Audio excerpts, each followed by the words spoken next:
안녕하세요. 1학년 10반 18번 이선입니다. 저는 이번에 제가 좋아하는 책 시리즈에 대해 얘기해보고자 합니다.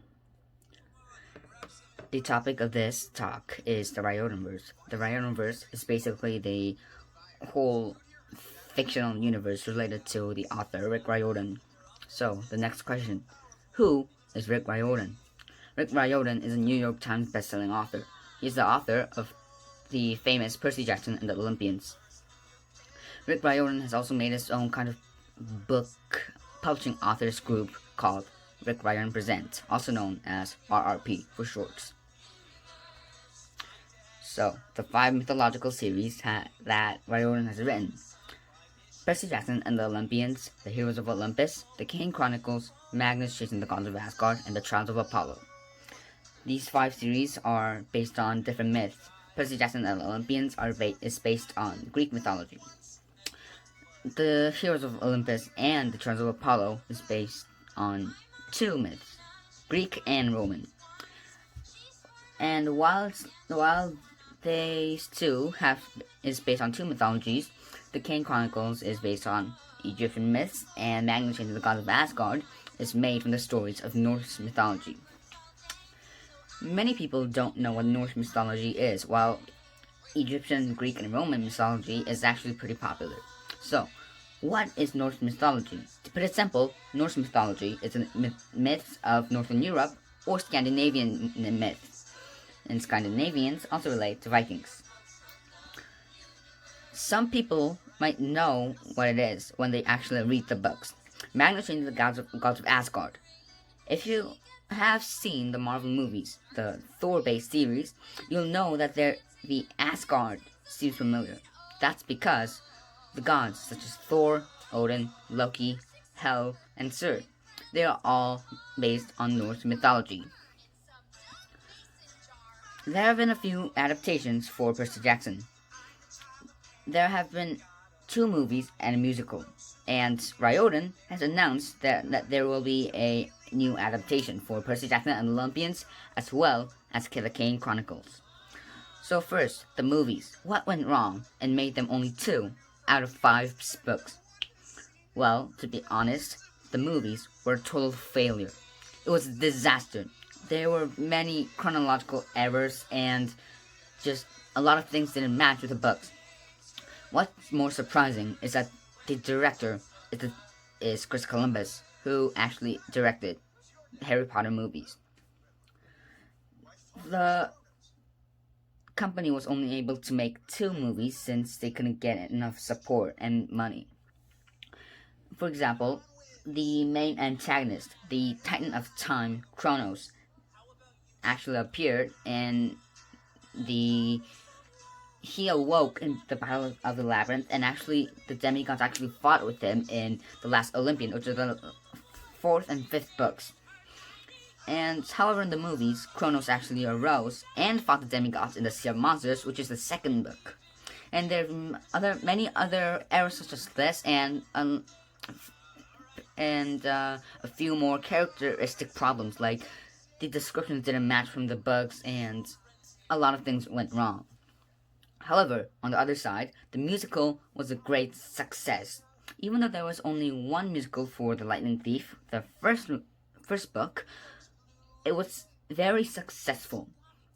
Rick Riordan, the musical is very official, and the songs, just wow. If you've noticed, there's a song playing in the background.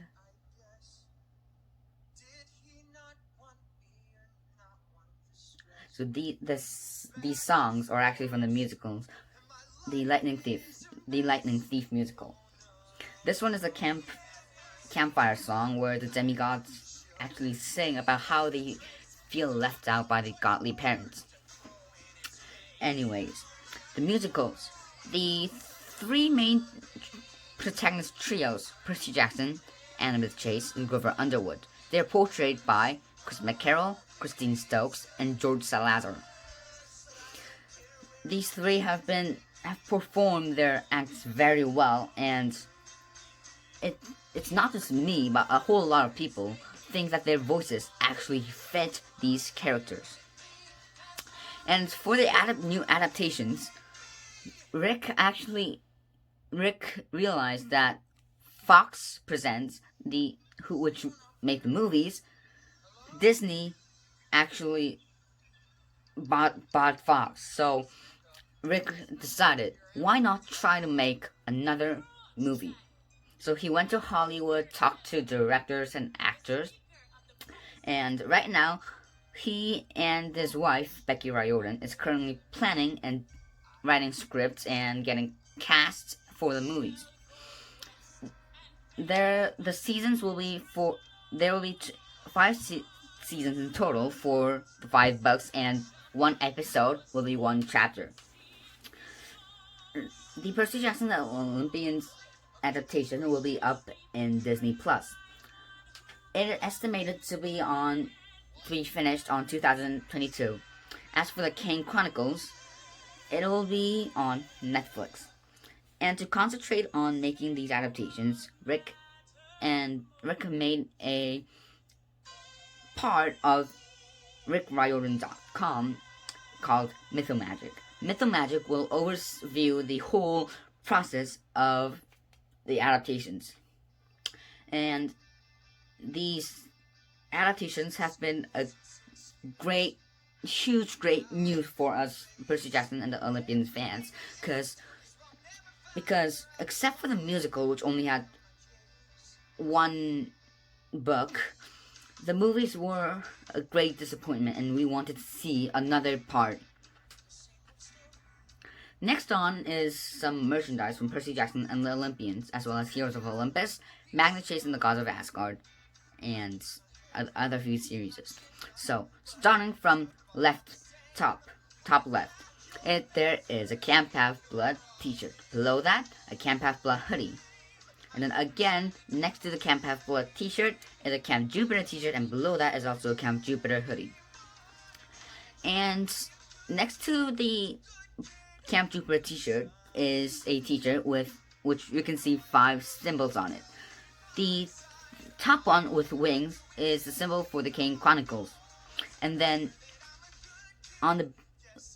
below on the left side is the logo for Heroes of Olympus, and below that is Percy Jackson and the Olympians. On the right side is the Trials of Apollo, and on top of that is Magna Chase and the Gods of Asgard.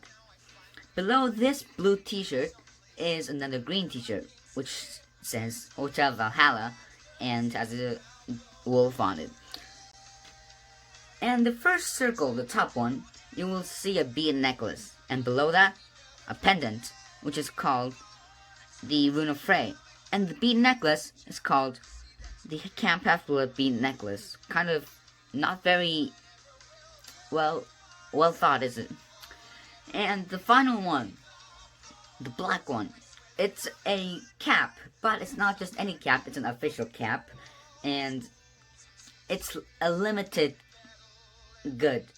So what happened, how I got this is I signed up for the Rick Riordan virtual tour for 2020, since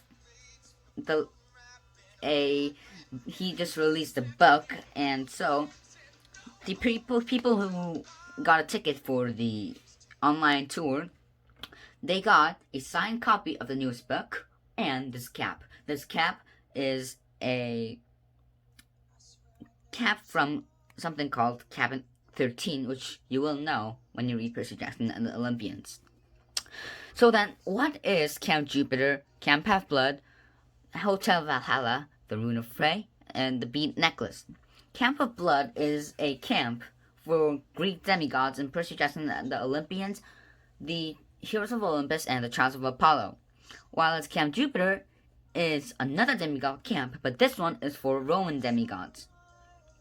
It appears first in not Percy Jackson and the Olympians, but the Heroes of Olympus, and Camp Jupiter plays a big role in the Trials of Apollo.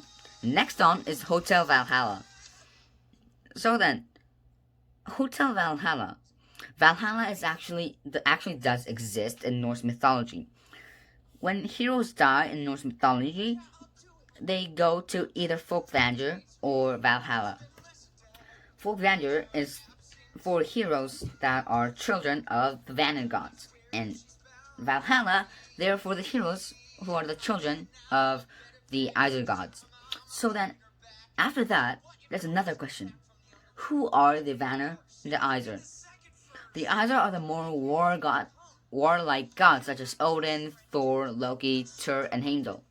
However, the Vanir gods are the more peaceful, the more nature gods, like Freya, and Njord. And Magnus Chase, the main protagonist of Magnus Chase and the Gods of Asgard, as you can probably guess, is the son of Frey, so he should actually go to Folkvanger, but Odin realized he would be a great hero and actually recruited him to Valhalla. Magnus joined Valhalla, and that t-shirt is a Hotel Valhalla t-shirt. And what do these heroes do in their afterlife? They train for Ragnarok, the massive battle. They know that they will die, most likely, even the gods do, but they fight to minimize the damage. And then the Camp Half-Blood bead necklaces. What do these beads mean? Well, in Camp Half-Blood, when a demigod survives each year, they get a bead, and that bead has a image of a special event that occurred that year. You might probably be thinking, why give out a bead each year? It's not that long. We may think so, but an year to demigods is a long time. Many demigods cannot make it up to 18 since a lot of monsters chase them down. And so, they get this as a kind of memory. And if you can see on mine, there are 5 beads. This is the bead necklace of Percy Jackson and Percy Jackson. The first one has a image of a trident. This is when Percy got claimed by his father, Poseidon. And after that, you can see a bit of gold shaped like a sheep. This is the golden fleece which Percy Jackson and Annabeth Chase and Tyson, Percy's half-blood brother, Cyclops, retrieved. And then there's a bow and arrow. This bow and arrow bead isn't really official, but it's from the Titan's Curse, the 3rd book, from rescuing Artemis, the goddess of hunt, wilderness, and moon, and so on. And the next one, you will see a circle that kind of looks like a maze with a triangle on it. This triangle is Delta, the 4th Greek letter. This symbolizes the labyrinth built by Daedalus, the ingenious inventor in ancient Greece. This was from the Battle of the Labyrinth, which monsters came into camp through the labyrinth. And then the last one, you might not be able to see clearly, but it's the Empire State Building. The Empire State Building on the 600th floor, which doesn't actually exist in the real world, is where Olympus lies at. And the reason why the last beat is of the Empire State Building is because that's where the final battle occurred. The battle with Kronos, that is. And then the Rune of Frey. What's so special about that? If you can see, there's a symbol that somewhat looks like an F. This F is a rune of Frey. And in the Magnus Chase and the Gods of Asgard, this pendant can turn into a talking sword called Sumerbrander. But Sumerbrander wants to be called Jack. So Jack actually talks to other people and has a mind of its own and can move by itself. And since Magnus is actually a child of Frey, a god of summer and all, he can't really fight well, and so Sumerbrander usually does a job for him. And this full story of Jack is actually pretty complicated. Frey fell in love with a frost giant and gave it to someone gave the weapon to someone, and then the someone also got it lost, and it went on by and by until Magnus found it. Now, next on is the end of CHB Chronicles, or the Camp Half-Blood Chronicles. This is very sad. The Camp Half-Blood Chronicles have finally ended in 15 years. There have been 15 books in total. Percy Jackson and the Olympians. First book, The Lightning Thief. The second, The Sea of Monsters, The Titan's Curse, Battle of the Labyrinth, and the Titans and the Last Olympian. After that, The Heroes of Olympus. The Lost Hero, The Son of Neptune, The Mark of Athena, The House of Hades, and The Blood of Olympus. After that, The Kane Chronicles. The Red Pyramid, The Throne of Fire, and The Serpent's Shadow. And then after that is Magna Chain of the Gods of Asgard, The Sword of Summer, The Hammer of Thor, and The Ship of the Dead. And finally, The Trials of Apollo. There is The Lost Oracle, The Hidden Oracle, The Dark Prophecy, The Burning Maze, which an unfortunate event actually occurred, The Tyrant's Tomb, and finally, The Tower of Nero. This Tower of Nero is the 15th book and the end of CHP Chronicles. It has come out on the 6th right now, so only a few weeks ago. And the Tower of Nero is actually a great memorial and memorable book, since it does mark the end of our fandom's favorite books, and it is kind of sad, but hey, what can you do about it? And well, it's not that bad actually. Why, you might ask? But that's because Rick Riordan is actually writing a new series. It hasn't been a while since Rick got his degree for Celtic mythology in the Cork University in Ireland. He already announced a pretty long time ago, well, not that long though, that he'll be writing a new series based on Irish mythology. And, well, he already studied it, and he'll be ready to write. So, we can expect the new series, which I'm very excited for, whether it be a trilogy like The Kane Chronicles and The Magna Chain of the Gods of Asgard, or a 5-series book like The Percy Jackson and the Olympians, The Heroes of Olympus, and The Trials of Apollo. Well, that we'll have to see. Next up, Rick Riordan Presents, or RRP. Rick Riordan Presents is actually a group of authors. It is a small branch of the Disney Hyperion publishing family. Disney Hyperion actually published all of Rick Riordan's books. And the authors of RRP actually write books based on different mythologies as well. So, why did Rick actually form RRP? Rick kept getting questions from authors whether he'll be writing books about certain mythologies, and he didn't actually know much about those, such as Aztec, Mexican, and all. So he got authors who are actually interested in writing those, and from that specific culture, and form RRP.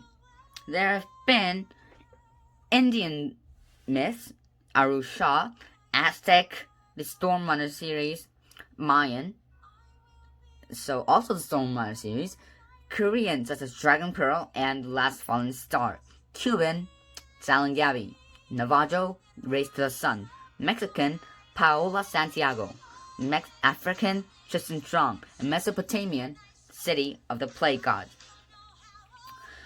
So, these are all actually good books to read. I have read them all, and they are fantastic. If you like Rick Riordan's book, you'll most likely love these other books. And while all of these haven't been published yet, such as Arusha's final 2 books, and a few others such as The Last Fallen Star, The Race to the Sun, and City of the Plague God, I am also very excited for these. They are very interesting, exhilarating, and exciting, just like Riordan's books. And so, not only I, but the whole Percy Jackson fandom is waiting for more books. And that's not all. Rick might write a few standalone novels for Percy Jackson. It's not really that, I don't know, conclusive enough. And I just feel like there should be more to it, even though I don't actually have the right to say that. It's not just me, I know. It's a lot of people who just want more books. And Percy Jackson, what's really intriguing about these books are that they're based on normal everyday lives. For example, Percy Jackson and the Olympians. The main characters, the demigods, actually have ADHD and dyslexia. Both or either of them don't have any of them at all. So why did Rick actually make this happen? And how did Rick get to write this series? It actually started as a bedtime story for his son, Haley Riordan. It does seem surprising, doesn't it? Well, Rick told Haley Greek mythology, the original ones, as bedtime stories, and when he finished, Haley begged Rick to make up more about his own stories. So Rick created Percy Jackson and the Olympians. And when he finished Percy Jackson and the Olympians, Haley absolutely loved it. And so he wanted Rick to actually publish it as a book. And when Rick asked his class, since he was a middle school teacher back then, the class totally agreed.